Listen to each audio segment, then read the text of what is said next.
Look, the one thing you know about Conor is Conor has enough money that he's not going to get involved with something that he doesn't think is going to take off and be a rocket ship. He's just not going to. He's not going to attach his name to some shit product out there. He's just not going to do it. Mike Owens and Inside Fighter here. Today I'm joined by Dave Feldman, president of BKFC, who's coming off one of his flagship events at BKFC Marbella last Saturday. Dave, great to sit down and chat. How are things with you today? Thank you, Mike. Was Marbella a success in your eyes? It certainly looked it. It was a smashing success. It couldn't have really gone any better. Unbelievable crowd, unbelievable atmosphere, unbelievable fans, and culminated by probably one of the best fights in not only BKFC but combat sports history. Just a complete round by round by round knockdown, drag out slugfest. What factors went into you making your BKFC debut in Spain? What was the key reasons behind that? I wanted to initially because Franco Tenaglia is one of my fighters, and I wanted Mm. to come to Spain just to test the waters. And then one of my business partners had some partnerships with some guys in Marbella and just said, "Hey, let's give it a shot down here." So then talked to Conor, and he had some relationships down there as well. And then we just said, "Hey, let's do Marbella." And we did more people at that fight than any event at the Marbella Arena in the past 9 years. So it was a phenomenal, phenomenal event. I have to ask you about that arena because to hold a bare knuckle event in a bullfighting arena, that is just perfect. Can I ask, who was the first person about who told you about Playa de Toros in Marbella, and what was your first reaction about the potential of putting BKFC and that It, arena together? it was just one of the guys, one of the partners down there. His name's actually David Stevenson. And we went there when we did the first site visit, and I was like, man, this is it. This is it. Like it's not this, you can go to Wembley Arena, Wembley Stadium. It's this beautiful stadium, beautiful arena. You go in there, and it's like it's a bullfighting arena. It just has it's not dressed up nice. It's not beautiful. We had to put carpet down. We had to do everything ourselves, but it had that fighting ambiance, like that gritty, rolling ambiance. And I was like, wow, this is it. And it was a movie. It literally turned out like a movie because the ending was the culmination of a fantastic movie that was filmed that night. I have to ask you because I speak to a lot of fighters and I say, what's one arena or one place you've never fought in? So I'm going to ask you as a promoter, what's one arena that you haven't promoted a fight card in yet that's kind of on the bucket list before it's all said and done? I mean, look, if we could, I want to do Madison Square Garden in Mm. New York. That's obviously an iconic arena, and it's an arena that everybody wants to hold an event at or hold a boxing match at. And if I can sell that out, it's going to be phenomenal. If we get to the point where we can build up the stars in the UK, I mean, it would be the biggest thing in the world for us to have an event at Wembley Stadium. Just before we talk about the main event, I have to ask you about Oscar Willis versus Ben Davis, a fight certainly in my sphere that had caught a lot of interest and caught a lot of interest in the fans. Just your reaction to the actual fight being made and obviously what played out in the ring. Just didn't know what to think going into it. I knew both guys had trained and they were fairly skilled. They weren't like guys off the street. They were fairly skilled. They had other boxing matches or MMA fights before. So I really didn't know what to expect. But man, Oscar just, he came to him. Ben Davis kept getting up. And I'm glad the referee did stop it because I feel like Ben Davis would have got up another 3 times had he got knocked down and could have caused some damage. So I'm happy the referee stopped it when he did. I think Oscar Willis did phenomenal, and it was great to see. We'll be back to the video in just a second, but first, it's the NFL season. We're right in the thick of things, and Inside Fighting has partnered up with DraftKings, an official partner of the NFL, and we've got an amazing offer for you right now, where if you are a new DraftKings customer, you can go download the DraftKings Sportsbook app, bet $5, get $200 in bonus bets instantly just by using our promo code Inside Fighting.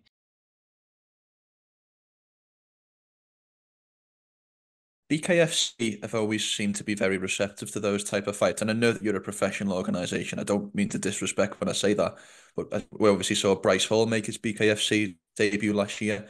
How much interest do you have in those type of, you know, I, I don't know how to call them, but extra fights, let's say. I just have interest in anything that really makes sense that are going to bring fans on board that aren't going to get people hurt, that aren't going to get the fighters hurt, that you've got guys that can stand in there and fight, and they're evenly matched, and we have a great regulatory and referee and judging team and medical team on staff in case anything ever does happen. But I'm never, I always say let's think outside the box, because you always have to think outside the box to get new fans in. If you stay inside the box, that's it. That's the fans you have. You're never going to bring new fans in.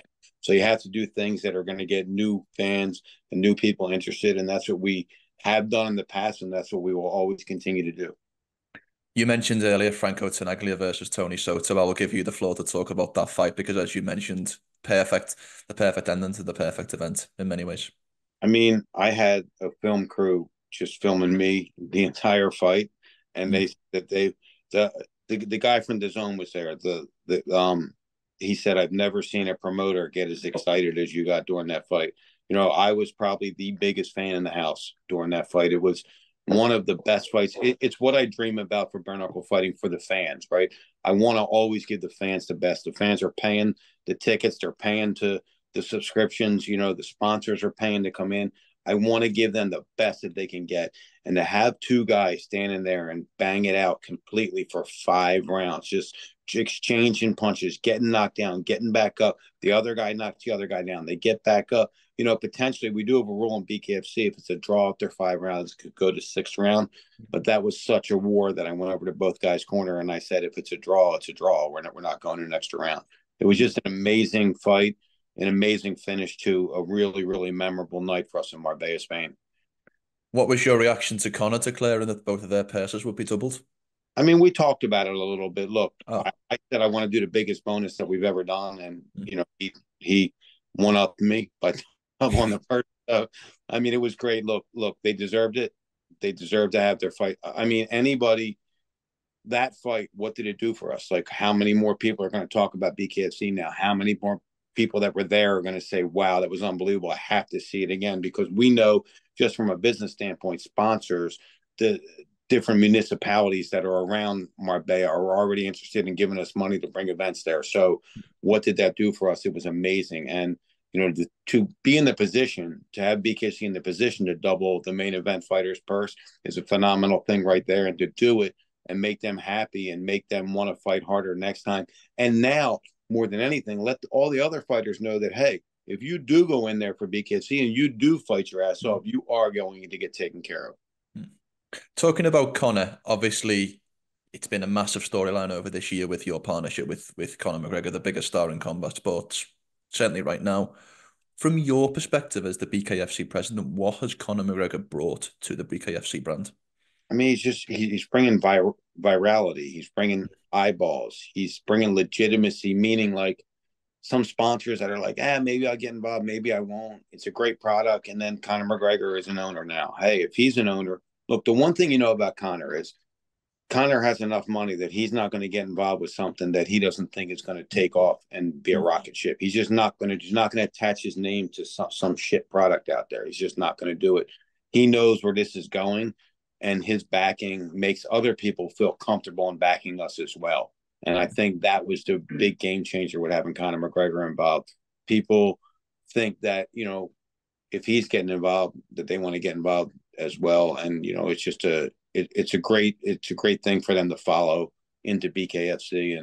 And like I said, the virality that he has brought to BKFC by some of the different moments he's done and everything that he does when he's at the event and talking about it. And hey, to top it off, saying that he wants to fight in BKFC. I mean, that's the biggest thing ever. Just in terms of virality, how have you had a chance to look at the metrics or the analytics before or after the partnership with Conor, and how much has that kind of increased? Yeah, I mean, when he comes to an event, he talks about the event, he does things at the event, it goes crazy. We went up against a very big boxing match this weekend on DAZN as well. And I don't know what the viewership numbers are, but I know that our social media metrics have 10x to anything else that was out there. 10 times the amount of viewership, 10 times the amount of engagement. And that is a lot. I mean, it's obviously, it was an epic fight, but that was a lot about what Conor McGregor's doing and saying about BKFC. Whose decision was it for him to do the opening show announcement?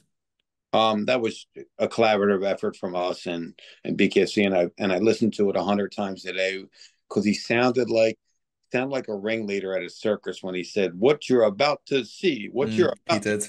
is the best thing you've ever seen." And I was like, "Wow, that sounds so good, man." He just knows what to say and when to say it. He's just amazing, man. When do you think Conor McGregor makes his BKFC debut? Roughly. I mean, he's got two UFC fights ahead of Yeah. him, and he could re-sign with them. I don't know. Listen, does he want to fight? Yes. Is he going to fight? Time will tell. But I think it's at least a year out. Hmm. What do you think has attracted him to it so much past the business sense as we talked about? What do you think? Why do you think there's a connection between Conor McGregor and bare knuckle fighting?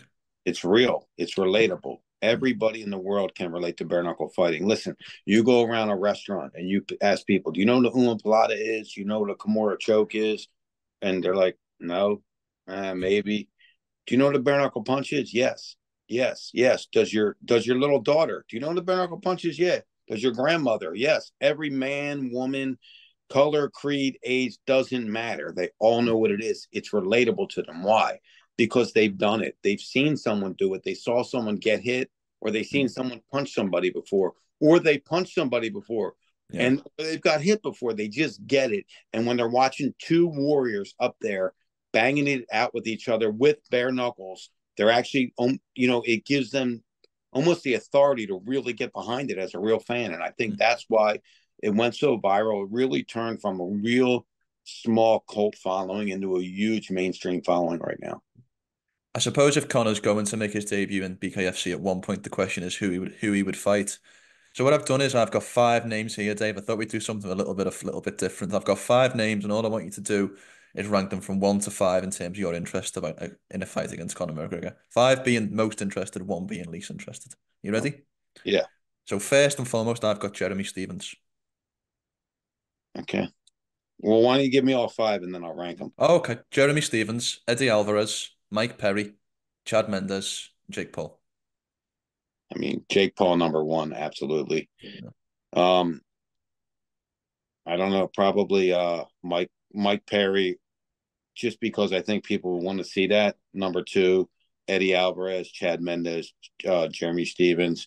They all kind of tie for the third spot, so I'm not really going to rank them 3rd, 4th, or 5th. I'm going to say it's probably that.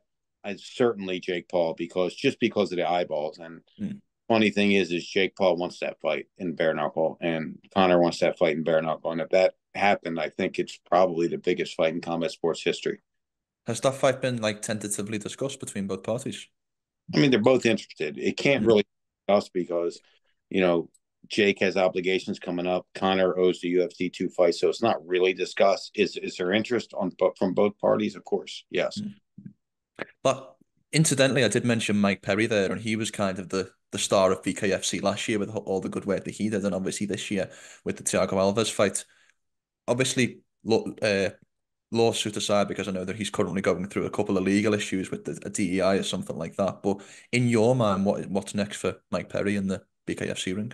We have some things scheduled to come up for him. We're working on some big opponents. Unfortunately, the DUI came up, and that's something that we have to visit right now internally. If we want to handle that.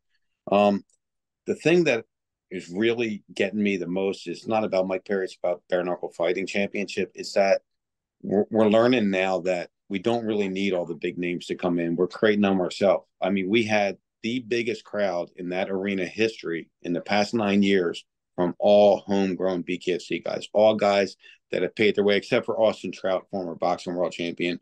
But he wasn't the biggest draw. The biggest draw was guys that have paved their way through BKFC and filled a bullfighting arena in Marbella, Spain.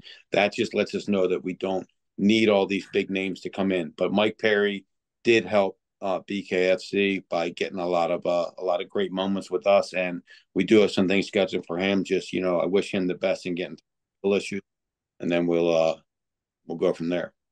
So last question from me: what's the next big goal you want to hit with BKFC? What's the next kind of target that you've set? We're gonna do we've got a lot of targets really for the next year. We're going to Australia. We're going to Japan. We're going to Hungary. We're going to do an unbelievable fight at a beautiful stadium in in Italy. We're doing some more stuff in the UK. We're going to open up Ireland, and 2025 is going to be really the rocket ship year for us, the year that just takes us to a whole different level. And I do think we're in big talks with